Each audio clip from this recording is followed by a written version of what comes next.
Hi friends, நம்ம எதிர்நீச்சல் சீரியல்லேருந்து ஒரு வழியாக நம்ம அறிவுக்கரசி நினச்ச மாதிரியே பார்கவியை வீட்டை விட்டு வெளியே விரட்டிட்டாங்க அப்படி தான் சொல்லணும். கண்டிப்பாக தர்சனம் நம்ம பார்கவி லவ் பண்ணுறாரா இல்லைன்னு தெரில. அவங்க அப்பாவுக்கும் பயப்படுறாரு, அறிவுக்கரசிக்கும் பயப்படுறாரு.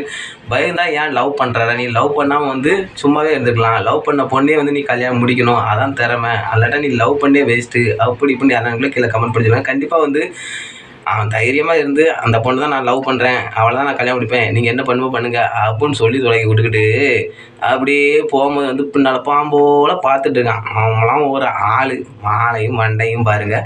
கண்டிப்பாக எதிர்நீச்சல் சீரியலில் எப்படி தான் கதை போயிருந்தது தெரியல. விறுவிறுப்பான போயிட்டு இருக்குது. கண்டிப்பாக இப்போ பார்கவி வெளியே போயிட்டாங்க. வெளியே போய் அவங்க ஒரு விபரீத முடிவு கூட எடுக்க வாய்ப்பு இருக்குது. ஏற்கனவே அவங்கள அசிங்கப்படுத்தி ஒரு வழியாக அனுப்பி விட்டாச்சு.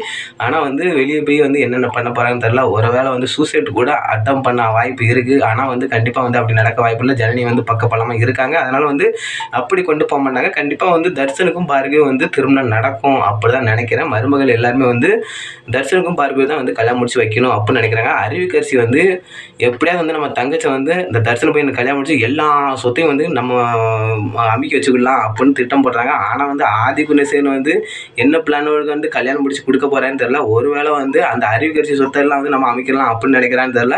ரெண்டு பேருக்கும் பெரிய ஃபைட்டாக முடிய போகுது இந்த கல்யாணத்தில். அப்படி தான் எனக்கு தோணுது. அப்படி தான் கதை வந்தால் நல்லாயிருக்கும்.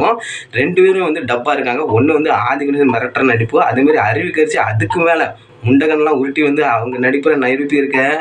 கண்டிப்பாக அவங்க ரெண்டு பேருக்கு பெரிய ஃபைட்ஸ்லாம் கொண்டு வரணும். அப்படி கொண்டு வந்தால் தான் எல்லாரும் பார்க்க வெயிட் பண்ணியிருக்காங்க. இதை பற்றி நீங்கள் கீழே கமெண்ட் பண்ணுங்க. அப்படி லைக் பண்ணுங்க. பாய் ஃப்ரெண்ட்.